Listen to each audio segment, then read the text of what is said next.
বন্ধুরা ইসরায়েল সেটা করে দেখিয়েছে যেটা স্বপ্ন আমেরিকা এবং ইউরোপে 28টা দেশ দেখে। আগে হ্যাঁ, প্রথমবার ইসরায়েলি বায়ুসেনা S-400 এর সুরক্ষাকে ভেদ করে এমন মারাত্মক হামলা করেছে যে সেই হামলা করার স্থানে 4 দিন ধরে আগুন নেভানো যায়নি, ধোঁয়া এখনো বেরোচ্ছে। আগে হ্যাঁ, আমি কথা বলছি সিরিয়ার একটা পোর্ট রয়েছে, লাতাকিয়া নামে সেটা পরিচিত। এখন লাতাকিয়া পোর্ট না শুধু সিরিয়ার জন্য গুরুত্বপূর্ণ বরং রাশিয়ান সেনার জন্য প্রচন্ড ইম্পর্টেন্ট। কেন? কারণ লাতাকিয়া পোর্টের একদম বরাবরে রাশিয়ান সেনার সবচেয়ে বড় সৈন্য ঠিকানা মজুত রয়েছে। ওখানে রাশিয়ান সেনার হেভি প্রেজেন্স রয়েছে, আর এই সৈন্য ঠিকানার ব্যবহার রাশিয়ান সেনাও বিগ লেভেলে করে নিজের সৈন্য বেস চালানোর জন্য। ওদিকে সিরিয়ার ভেতরে যত মাল এক্সপোর্ট ইম্পোর্ট হয় সেটার অনেক বড় একটা অংশ এই লাতাকিয়া পোর্টের মাধ্যমেই সাপ্লাই হয়। কিন্তু ওদিকে ইসরায়েলের অভিযোগ আনে ইরান এই পোর্টের মাধ্যমে হিজবুল্লাহকে বড় লেভেলে হাতিয়ার দেয়। মানে প্রথমে ইরান থেকে হাতিয়ার পৌঁছায় লাতাকিয়া পোর্টে, আর তারপর সেখান থেকে সিরিয়ার ভেতরে যায়। ওখান থেকে লেবাননে হিজবুল্লাহকে হাতিয়ার সাপ্লাই দেওয়া হয়। অর্থাৎ এটা ইসরায়েলের বিরুদ্ধে জঙ্গি পরিকল্পনার একটা সাপ্লাই চেন নেটওয়ার্ক। এর জন্য আপনাদের হয়তো মনে আছে আজ থেকে 6-7 মাস আগে আমি আপনাদের একটা খবর দিয়েছিলাম ইসরায়েল এই লাতাকিয়া পোর্টে একটা অ্যাটাক করেছিল। যদিও সেটা অতটা বড় অ্যাটাক ছিল না, কিন্তু সেটার পর রাশিয়া ওখানে সতর্ক হয়ে গেছিল এবং রাশিয়া থেকে S-400 নিয়ে এসেছিল। আর ওই লাতাকিয়া পোর্টের একদম নিকটে ওই S-400 এর একটা গোটা ব্যাটালিয়ান মোতায়েন করে দেওয়া হয়েছিল। এই মোতায়েনের পর লাতাকিয়া পোর্টে হামলা করা ইসরায়েলি বায়ুসেনার জন্য প্রচন্ড মুশকিল হয়ে ওঠে। কিন্তু আপনারাও জানেন ইসরায়েল কতটা জেদি দেশ, যদি সে কিছু করার জন্য মনস্থির করে তাহলে সে আমেরিকার কথাও শোনে না। এখানেও সেটাই হয়েছে।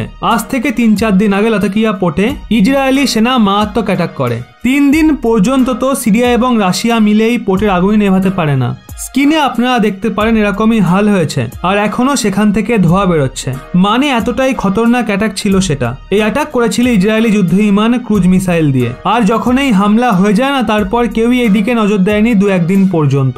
সবাই ভাবে ইসরায়েল তো সিরিয়ার ভেতরে অ্যাটাক করতেই থাকে। কিন্তু আচমকা সবার মাথার ঘন্টা বাজে, তখন সবার মাথায় আসে লাতাকিয়া পোর্টের কাছে তো S-400 মোতায়েন আছে। S-400 থাকতে কোনো যুদ্ধ বিমান এতটা নিকটে চলে আসবে সেটা অসম্ভব। কাছে এসে গেল সেটার পর ক্রুজ মিসাইল নিক্ষেপ করে দেবে এটা অসম্ভব। কারণ যে S-400 রয়েছে না, সেটাকে এই হিসেবে বানানো হয়েছে যে এটা যুদ্ধ বিমানকেও হামলা করে ধ্বংস করতে পারে, আবার ক্রুজ মিসাইলকেও ধ্বংস করতে পারে। তাহলে এটা সম্ভব কি করে হলো? এই নিয়ে কিছু রিপোর্ট সামনে আসে। ওখানে ইসরায়েল বিশেষ ট্যাকটিক ব্যবহার করেছে। আসলে 2018-তে আজ থেকে 3 বছর আগে ওই লাতাকিয়া পোর্টে রাশিয়ান বায়ুসেনার একটা ট্রান্সপোর্ট এয়ারক্রাফট নাম ছিল, যেটা সেনা নিয়ে আসছিল রাশিয়া থেকে। এখন S-400 ওই সময় ওখানে মোতায়েন ছিল। তারা ভাবে এটা ইসরায়েলি বায়ুসেনার কোনো বিমান, আর S-400 ওই সময় রাশিয়ান বায়ুসেনারই ওই ট্রান্সপোর্ট এয়ারক্রাফটকে ধ্বংস করে দেয়, যার জন্য অনেক রাশিয়ান সেনা মারা যায়, অনেক লোকসান হয় রাশিয়ার। ওই সময় রাশিয়া ওই লাতাকিয়া পোর্ট থেকে S-400 কে সরিয়ে দিয়েছিল। কিন্তু যখন আবার মোতায়েন করে আজ থেকে কিছু মাস আগে, তো এটা নির্ধারণ করা হয় যখন রাশিয়ান বায়ুসেনার কোনো বিমান নামবে তখন ওই সময় আমরা হামলা করব না। অনেক এক্সপার্ট এটা বলছে হয়তো সেই উইন্ডোই ব্যবহার করেছে ইসরায়েলি বায়ুসেনা। কিন্তু ওখানে এখন ভীষণ গুরুত্বপূর্ণ একটা প্রশ্ন ওঠে। S-400 এর ক্যাপাবিলিটি অনেক বেশি, সেই ব্যাপারটা বুঝতে পারে নিজের বিমান কোনটা আর শত্রুর কোনটা। কিন্তু মেনে নিন সেখানে কোনো সমস্যা হয়েছে। সেক্ষেত্রে দ্বিতীয় প্রশ্ন ওঠে, এত বড় হামলা করা হয়েছে, তো এমনটা নয় যে ইসরায়েল একটা বিমান পাঠিয়েছে। একটা যুদ্ধ বিমান এতটা লোকসান করতে পারে না, কমপক্ষে 5 থেকে 10টা তো পাঠিয়েছেই। কিন্তু অপরদিকে রাশিয়ার একটা ট্রান্সপোর্ট এয়ারক্রাফট আসছিল। প্রথম ব্যাপার তো এটা যে রাডার সিস্টেম থাকে না, সেটা যতই খারাপ হোক সেটা তো বলেই দেয় এটা ট্রান্সপোর্ট এয়ারক্রাফট আর এটা যুদ্ধ বিমান। কারণ ট্রান্সপোর্ট এয়ারক্রাফট রাডারে অনেক বড় দেখায় আর যুদ্ধ বিমানকে অনেক ছোট। এই যে পার্থক্যটা রয়েছে না, সেটাকে দুনিয়ার ক্ষুদ্র থেকে ক্ষুদ্রতম ডিফেন্স সিস্টেমও বলতে পারে।